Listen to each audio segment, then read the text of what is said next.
तो dear student, हम पढ़ रहे थे वेक्टर अलजेब्रा और हमने जो वेक्टर अलजेब्रा के लॉज देखे एडिशन और सब्ट्रैक्शन। इसमें हमने लॉ ऑफ ट्रायंगल देख लिया, लॉ ऑफ पैरेललोग्राम देख लिया। आज हम लॉ ऑफ पॉलीगन की बात करेंगे कि लॉ ऑफ पॉलीगन हमें क्या कहता है। देखिए, लॉ ऑफ पॉलीगन कहता है वेक्टर में, if A number of vectors can be represented in magnitude and direction by the sides of A polygon taken in the same order. कल ही मैंने आपको बताया था सेम ऑर्डर का मतलब है एक का हेड हो और एक का टेल हो, ठीक है ना। अब फॉर एग्जांपल ये लोग कुछ ऐसा कह रहा है कि मेरे पास में कुछ एक वेक्टर है मैग्नीट्यूड और डायरेक्शन, मान लो ये वेक्टर ए हो गया, लेट अस सपोज ये वेक्टर आपके पास में बी हो गया, लेट अस सपोज ये वेक्टर आपके पास में सी हो गया। सारे एक ही ऑर्डर में देख लीजिए, इसका हेड, इसका टेल, इसका हेड, इसका टेल। इसी तरह से मान लीजिए ये कोई वेक्टर आपके पास में डी हो गया, head tail, taken in the same order, then their resultant is represented in magnitude and direction by the closing side of the polygon taken in the opposite order. ठीक है ना, क्लोजिंग साइड यानी कि अब ये मेरी इस पॉलीगन की क्लोजिंग साइड है और ये किस में ले ली मैंने, अपोजिट ले ली, कोई वेक्टर ई है। तो ये मेरा रिजल्टेंट है, तो मैं इसे वेक्टर ई की बजाय सीधा ही क्या लिख देता हूँ, वेक्टर आर लिख देता हूँ।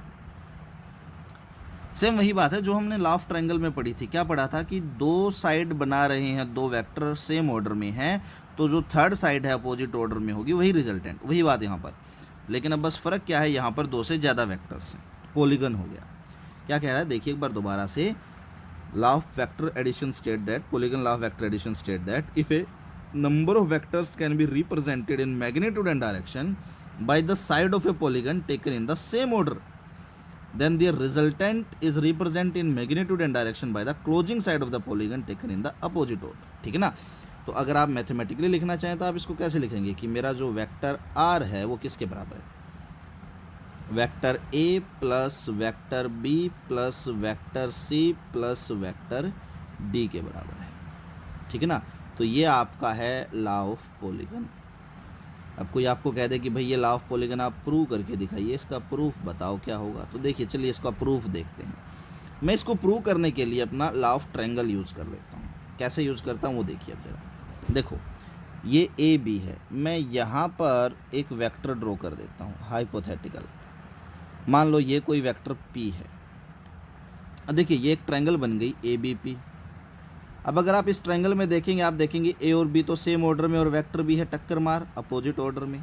तो आप क्या कहेंगे कि vector P is equals to vector A plus vector B, कहेंगे कि नहीं कहेंगे, कोई गलत नहीं है। तो ये आपकी इक्वेशन 1 बन गई मान लीजिए। आगे देखते हैं, देखिए अब जरा। अब मैंने यहाँ से अगले ट्रायंगल के लिए भी एक वेक्टर ड्रॉ कर दिया, ये कर दिया वेक्टर ड्रॉ। मान लो ये है क्यू वेक्टर। अब देखिए यहाँ पर वेक्टर P और वेक्टर C सेम ऑर्डर में मैं यहाँ बना रहा हूँ। देखो वेक्टर P मेरा ऐसे जा रहा है, वेक्टर C मेरा ऐसे जा रहा है। तो देखो ये इसका हेड हो गया, ये टेल हो गया, एक ही ऑर्डर है। और वेक्टर Q मेरा ऐसे जा रहा है, तो ये किस में है, अपोजिट ऑर्डर में। तो इस ट्रायंगल के लिए आप क्या कह सकते हैं, आप कह सकते हैं वेक्टर Q, मैं चेंज कर लेता हूँ कलर ताकि आपको थोड़ा सा विजिबल रहे। आप इस ट्रायंगल के लिए क्या कह सकते हैं, आप कह सकते हैं vector Q is equals to vector P plus vector C। Equation number मान लीजिए ये मेरी आ गई 2। ठीक है ना। अब देखिए तीसरी ट्रायंगल है मेरे पास में। तीसरी ट्रायंगल देखिए क्या बन गई, मैं यहाँ बना देता हूँ आपके लिए। ये थी मेरे पास में Q के साथ यहाँ पर देखो ये है D, ये हो गया मेरे पास में मेरा D वेक्टर। और उसके बाद में ये क्या है मेरे पास में, रिजल्टेंट वेक्टर आर। तो आप समझ ही गए होंगे आर मेरा किसके बराबर होगा, क्यू प्लस डी के। तो मैं लिख देता हूँ यहाँ पर कि जो मेरा वेक्टर आर है वो बराबर आ गया vector Q plus vector D के। इक्वेशन नंबर कोई 3 आ गई मान लो ये। ठीक है ना। अब देखिए इक्वेशन 3 में वेक्टर क्यू की वैल्यू मैं इक्वेशन 2 से यूज़ कर सकता हूँ। मैं कह सकता हूँ यहाँ पर यूजिंग इक्वेशन 2 इन इक्वेशन 3। तो vector R is equals to vector Q की वैल्यू देखो, वेक्टर क्यू तो मेरा पी प्लस सी के बराबर है, रख दिया मैंने, vector P plus vector C plus vector D. मान लो ये इक्वेशन नंबर आ गई 4। अब वेक्टर पी की वैल्यू मैं कहाँ से ले सकता हूँ, इक्वेशन 1 से ले सकता हूँ। मैं लिख देता हूँ यहाँ पर यूजिंग इक्वेशन 1 इन इक्वेशन 4। देखिए vector R becomes, vector P मेरा किसके बराबर था, ए प्लस बी के बराबर है, तो मैं यहाँ लिख देता हूँ vector A plus B plus C plus D. तो अगर मैं अब मेरा फाइनल रिजल्ट लिखूं तो क्या बनेगा, देखिए vector R is equals to A plus B plus C plus D. आ गया मेरे पास में मेरा law of polygon, hence proved. तो ये मेरे पास में क्या आ गया, मेरा लॉ ऑफ पॉलीगन।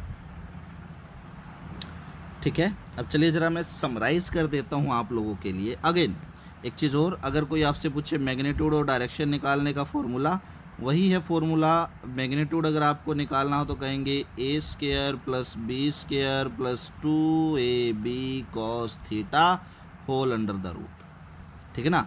डायरेक्शन निकालनी तो कहेंगे tangent alpha equals to B sine theta divided by A plus B cos theta. ठीक है ना। मैग्नीट्यूड डायरेक्शन निकालने के फॉर्मूले सेम। चलिए ज़रा समराइज़ कर देता हूँ मैं आपके लिए law of parallelogram. Parallelogram law ने क्या कहा कि आर की वैल्यू होगी, लॉ ऑफ पैरेललोग्राम ने क्या कहा कि दो वेक्टर अगर एक पॉइंट पर लग रहे हैं ए और बी, तो जो डायगोनल होगा आपका वो क्या होगा, रिजल्टेंट होगा। Law of triangle, law of triangle ने क्या कहा, दो वेक्टर अगर आपके एक ही ऑर्डर में है, दो एडजेसेंट साइड बना रहे हैं, तो जो रिजल्टेंट होगा वो अपोजिट ऑर्डर वाला होगा। तीसरा था आपके पास में लॉ ऑफ पॉलीगन। ठीक है ना। लॉ ऑफ पॉलीगन ने क्या कहा कि काफ़ी सारे वेक्टर्स हैं आपके पास में एक ही ऑर्डर में हैं, जैसे कि ये है मान लीजिए, तो जो क्लोजिंग साइड अपोजिट ऑर्डर में होगी वो क्या होगी, आपकी रिजल्टेंट होगी। अगर आप देखें ये तीनों के तीनों लॉ जो हैं हमने यूज़ किए हैं वेक्टर एडिशन के लिए, और मैंने आपको एक बात बताई थी कुछ टाइम पहले कि ये तीनों लॉज आपके यूज होते हैं वेक्टर सब्ट्रैक्शन के लिए भी। अब हम देखेंगे कि ये तीनों लॉज वेक्टर सब्ट्रैक्शन के लिए कैसे यूज होते हैं। मैं एक एग्जांपल ले लेता हूँ वेक्टर सब्ट्रैक्शन को समझाने के लिए कि ये लॉज वेक्टर सब्ट्रैक्शन में कैसे यूज होते हैं। अब एग्जांपल कुछ ऐसा है, देख लीजिए। मान लीजिए मेरे पास में कोई वेक्टर ए है इधर, मान लो मैंने कह दिया ये है कोई आपके पास में, लेट अस सपोज मैं कह देता हूँ 4 न्यूटन का फोर्स। इधर कोई वेक्टर बी है, मान लीजिए मैंने कह दिया ये है आपके पास में, लेट अस सपोज 5 न्यूटन का फोर्स। इन दोनों के बीच का एंगल है 60 डिग्री। ठीक है ना। बताओ इनका रिजल्टेंट कितना होगा। तो आप क्या कहेंगे, एग्जाम्पल है ये, मैं समझा रहा हूँ एडिशन और सब्ट्रैक्शन कैसे करेंगे। अगर आप इन दोनों को ऐड करेंगे तो इनका रिजल्टेंट कितना होगा, तो आप क्या कहेंगे कि resultant is equals to A square plus B square plus 2ab cos theta whole under the root. तो रिजल्टेंट आ जाएगा आपके पास में ए यानी कि वेक्टर ये है 4 न्यूटन, बी यानी कि वेक्टर ये है 5 न्यूटन। तो 4 का स्क्वायर प्लस 5 का स्क्वायर प्लस 2 इंटू में 4 इंटू में 5, cos of angle between this two कितना हो गया, 60 डिग्री। तो यह आ जाएगा आपके पास में 4 का स्क्वायर 16 प्लस 25 प्लस 2 इंटू में 4 इंटू में 5, कोस 60 डिग्री को कितना लिख सकते हो आप, हाफ लिख सकते हो। ये कट जाएगा तो आर आ जाएगा आपके पास में 16 प्लस 25 प्लस 20। ठीक है ना। ये कितना हो जाएगा, 20 प्लस 25 हो गया 45 और 10 कितना हो गया 55 और 6 कितना हो गया आपके पास में 61 अंडर द रूट। आ गया एडिशन।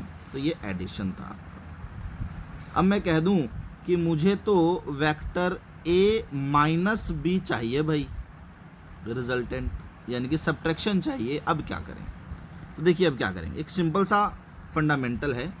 मैंने आपको जब वेक्टर्स के एग्जाम्पल दिए थे तो एक एग्जाम्पल उसमें मैंने आपको दिया था नेगेटिव वेक्टर, अगर आपको याद हो तो मैंने क्या कहा था, नेगेटिव वेक्टर वो होता है जिसकी सिर्फ डायरेक्शन क्या हो जाए, उल्टी हो जाए, बाकी सारी चीज़ें सेम रहे। तो vector A is negative of B, या आप कह सकते हैं vector B is negative of A, क्योंकि डायरेक्शन उल्टी है, बाकी मैग्नीट्यूड वगैरह सारी चीज़ें सेम है। तो हम इस नेगेटिव वेक्टर के कॉन्सेप्ट का यूज़ करेंगे सब्ट्रैक्ट करने के लिए। कैसे, देखो वेक्टर ए आपका इस डायरेक्शन में था, कितना था 4 न्यूटन के मैग्नीट्यूड के साथ। मैं साइन यहाँ वेक्टर का लगा देता हूँ। और वेक्टर बी आपका यहाँ पर था, कितना था, 5 न्यूटन के मैग्नीट्यूड के साथ। मैंने क्वेश्चन में कह दिया कि रिजल्टेंट निकालना है आपको ए माइनस बी का। ध्यान रखना, डायरेक्शन मैटर करती है। ए माइनस बी और बी माइनस ए दोनों का आंसर अलग अलग होगा, ठीक है। पहले एक बार ए माइनस बी देखते हैं, ठीक है ना। ए माइनस बी का रिजल्टेंट, अब देखो ए माइनस बी का रिजल्टेंट कैसे निकाल सकते हैं। तो मैं इसको कुछ ऐसे लिख सकता हूं, देखिए रिजल्टेंट आर बराबर है ए प्लस माइनस बी। कोई फर्क पड़ा इक्वेशन में, ऊपर वाले में और इसमें? आप कहेंगे नहीं सर कोई फर्क।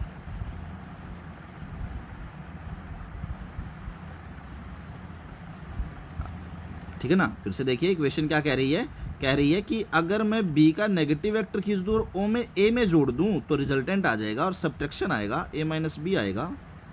तो b का नेगेटिव वेक्टर क्या हो जाएगा, डायरेक्शन उल्टी हो जाएगी। ये लो डायरेक्शन उल्टी कर दी मैंने, b की नीचे की तरफ कर दी। अब देखो ये एंगल जो था आपके पास में 60 डिग्री था, तो ये एंगल कितना होगा आपके पास में 120 डिग्री।